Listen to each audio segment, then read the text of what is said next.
কামাখ্যা মন্দিরের নাম শোনেননি এমন মানুষ হয়তো খুব কমই আছে। তবে এই কামাখ্যা মন্দির নিয়ে হাজারো প্রশ্ন মানুষের মনে। আজ আমি এই ভিডিওর মাধ্যমে চেষ্টা করব কামাখ্যা মন্দিরের রহস্য আপনাদের সামনে তুলে ধরার। তাই পুরো ঘটনাটি জানতে ভিডিওটি অবশ্যই শেষ পর্যন্ত দেখুন। নমস্কার প্রিয় দর্শকেরা, আপনাদের সবাইকে আমার ইউটিউব চ্যানেলে স্বাগত। চলুন তাহলে এবার শুরু করা যাক। কামাখ্যা মন্দির আসামের গুয়াহাটি থেকে 20 কিলোমিটার এবং গুয়াহাটি রেল স্টেশন থেকে 6 কিলোমিটার দূরে নীলাচল পাহাড়ে অবস্থিত। হিন্দু ধর্মে 51টি সীতাপীঠ বা শক্তিপীঠের অন্যতম শক্তিপীঠ কামাখ্যা মন্দির। ধর্মগ্রন্থ অনুসারে এখানে দেবীর যোনি পতিত হয়েছিল। এই মন্দিরের সবথেকে বড় উৎসব হলো অম্বুবাচী উৎসব। মানা হয় দেবী এখানে রজস্বলা হন। বছরে 4 দিন এই কামাখ্যা মন্দিরের দ্বার বন্ধ থাকে, কারণ তখন দেবী রজস্বলা থাকেন। আর এই রজস্বলাই হলো অম্বুবাচী নামে পরিচিত। এই সময় মায়ের মন্দিরে মায়ের যোনি পাথরের ওপর সাদা কাপড় বিছিয়ে মন্দিরের দ্বার বন্ধ করে দেওয়া হয় এবং 4 দিন পরে যখন ধুমধামের সঙ্গে মন্দিরের দ্বার খোলা হয়, তখন নাকি দেখা যায় সব সাদা কাপড়গুলো লাল রং ধারণ করেছে। মানা হয় দেবী যখন রজস্বলা থাকেন তখন কামাখ্যা মন্দিরের পাশে ব্রহ্মপুত্র নদীর জলও নাকি লাল রং ধারণ করে। এখানে ভক্তদের প্রসাদ হিসেবে ওই লাল কাপড় দেওয়া হয়। কামাখ্যা মন্দিরে যে যোনি পাথর রয়েছে, সেই যোনি পাথরটি থেকে সারা বছর প্রাকৃতিক কারণে আপনা আপনি জল বেরোতে থাকে। মানা হয় ওই জল সেবন করলে সর্বরোগের মুক্তি ঘটে।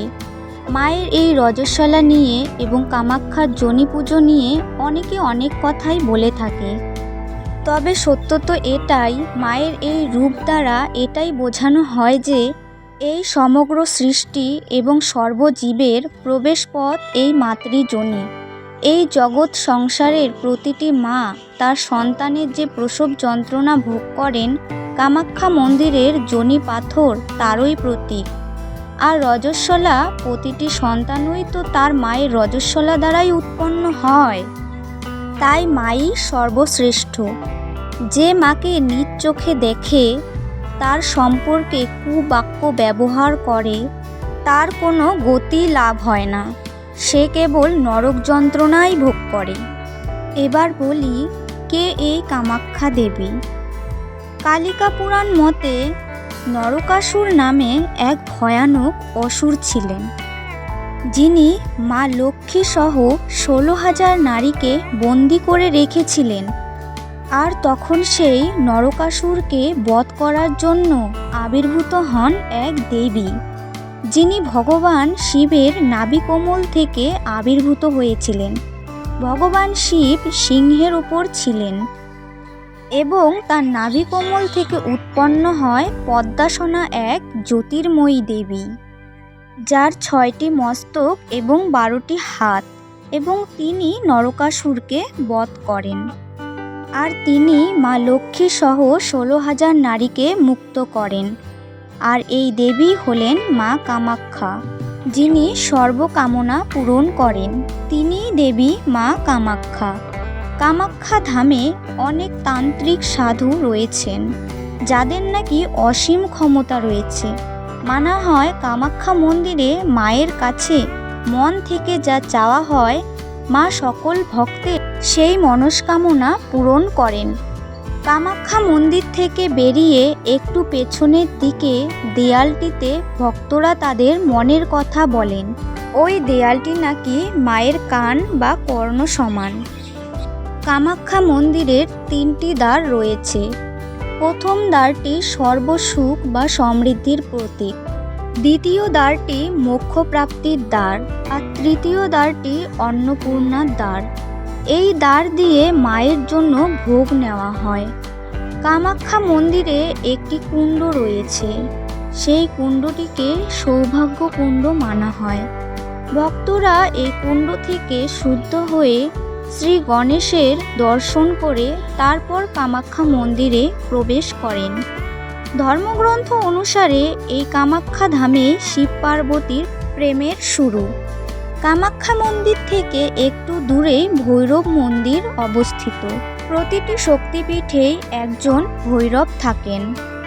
ধর্মকথা অনুসারে শৈলীপুত্রী পার্বতী শিবকে তার পতি হিসাবে পাওয়ার জন্য এই স্থানেই এসেছিলেন, আর ভোলানাথ তখন তপস্যায় রত ছিলেন। আর তখন কামদেব তার কামবাণ নিক্ষেপ করলেন শিবের হৃদয়ে, আর তখন ভগবান শিব এই স্থানেই কামদেবকে তার নেত্র অগ্নি দ্বারা ভস্ম করেছিলেন। শিবপুরাণ মতে ভগবান বিষ্ণুর 10 অবতারের এক অবতার পরশুরাম, আর পরশুরাম 21 বার ক্ষত্রিয় নিধন করেছিলেন। তখন এই পাপ থেকে মুক্ত হওয়ার জন্য পরশুরামের গুরু ভগবান শিবের কাছে গেলেন, আর তখন ভগবান শিব বললেন কামাখ্যা আসতে এবং কামাখ্যার জলে স্নান করতে।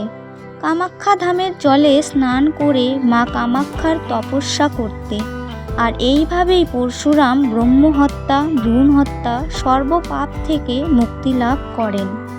মহাশক্তিপীঠ কামাখ্যা ধামের কাহিনী বলে শেষ করা সম্ভব নয়। মা কামাখ্যা তার ভক্তদের সকল মনস্কামনা পূরণ করেন। মায়ের কৃপায় সুখ সমৃদ্ধি ও শ্রীবৃদ্ধি ঘটে, মোক্ষ প্রাপ্তি ঘটে, সর্বপাপ নাশ হয়। ভিডিওটি কেমন লাগলো অবশ্যই কমেন্টে জানাবেন।